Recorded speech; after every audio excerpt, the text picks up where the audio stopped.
that the whole notion of showing your gratitude. Pink sauce and the gratitude advantage in the supply chain. Well, here to speak with us about that today and to explain that is Mark Richards, Vice President of Associated Warehouses. Mark, welcome. Thank you, Russell. Appreciate the opportunity. Well, Mark, pink sauce and the gratitude advantage. All I can say is this better be good.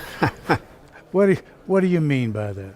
Well, it goes back to an experience that I've had, a story. Mm-hmm. We have an Italian restaurant in Southern California called Mama D's. Okay. And what they are all about is showing you gratitude for the opportunity to have you as a customer. To serve you, all right. To serve you, right. From the very beginning, as soon as you arrive, probably have to wait for a table because it is so popular. They have bread available for you. Nights in Southern California tend to be chilly. They give you a blanket. And it goes on throughout the time that you're there. Instead of just seating you, they'll say, so is this your first time? No. Welcome back. Ask you what your name is. And then from then on, for the balance of the evening, they don't come up and say, can I get you something? It's Mark. How great is that meal? Or Mark, do you need this or that? Or Beth. So throughout the process, all scripted to show you their gratitude for you being there. I'm feeling the love. And they have pink sauce. The pink sauce, it's a sauce that they make. Probably costs them a few dimes to make it. Okay. They charge you $3 a plate. But because of the experience that you've had, you're more than happy to pay for that. Are you more than likely to want to come back? Definitely. Not only come back, but share it with other people like we're doing right now. And so the applicability then to supply chain. What do we mean then when we talk about pink sauce and gratitude advantage? What does that mean? Well, I think that the whole notion of showing your gratitude for your supply chain partner, or maybe it's your supply chain customer, or if you're a manufacturer, your supply chain supplier, is something that we all inherently know we should do. But I think, the pace of the world and technology and so on, I'm not so sure we're practicing that. And my feeling is if we do that we create an advantage. If we do that, the relationships that we have, again, with a supplier, with a manufacturer, with other partners, is that much stronger. The end result of that is your supply chain tends to be more responsive, more successful, cost less, serve the customer better.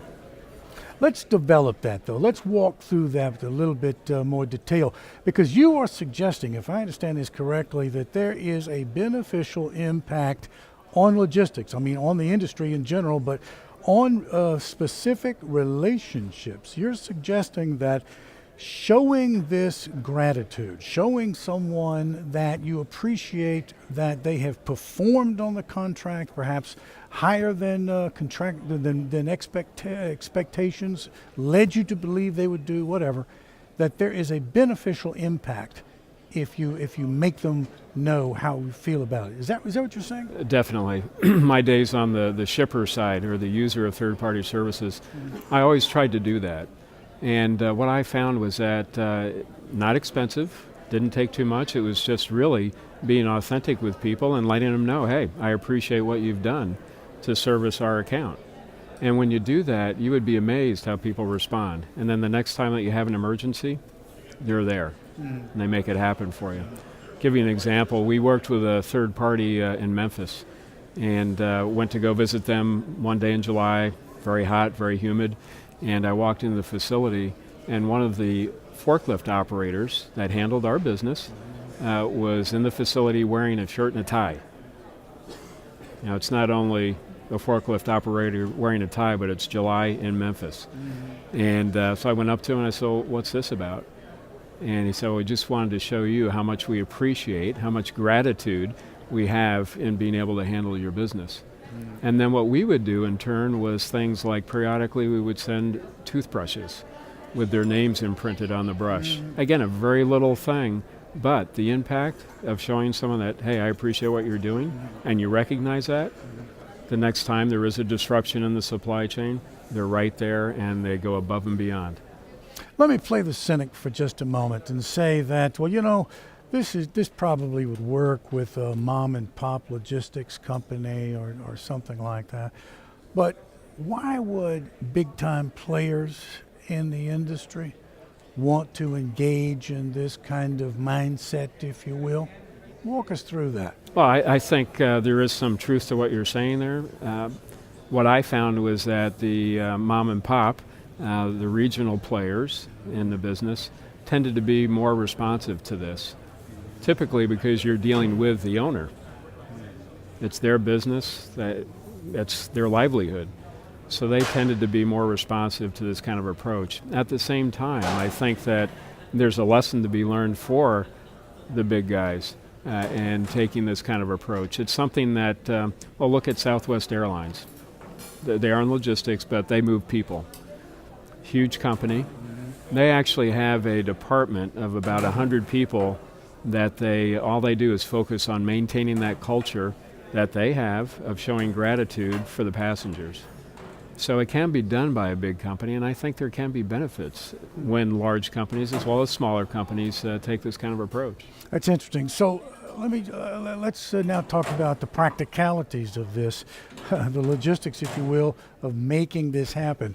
Once you've convinced somebody in the manufacturing space, a supplier, a distributor, whatever, whoever your supply chain partner is, once they're convinced that this is something I need to do, how can they make it happen? How do they put it into effect? What are the practical steps that they need to take?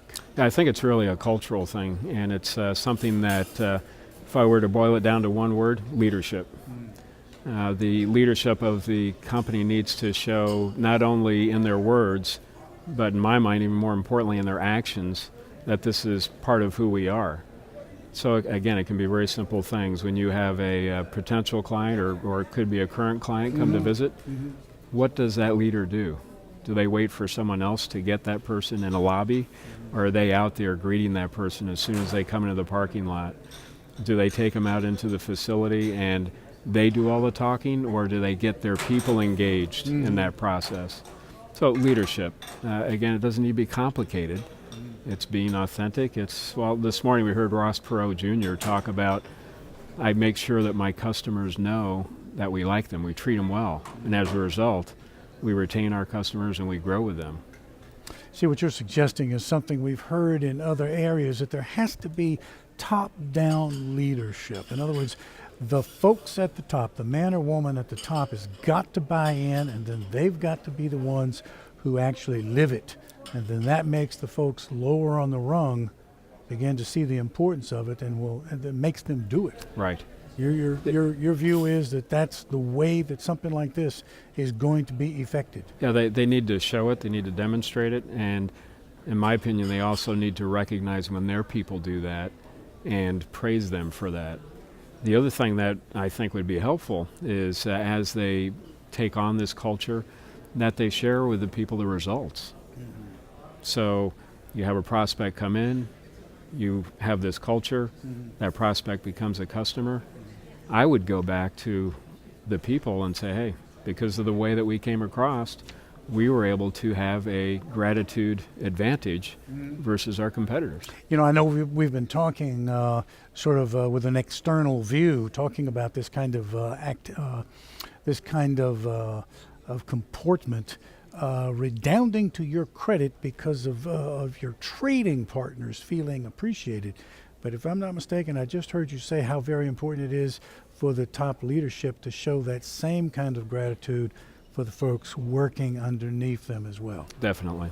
Well, Mark, this has been a very, very interesting time. I know you're busy here at the conference, but you found time to meet with us, and believe me, I appreciate that. I appreciate it as well. Thank you, Russell. It's Mark Richards, Associated Warehouses, and speaking with us today about the importance of showing your gratitude to your supply chain partners. Thank you for watching.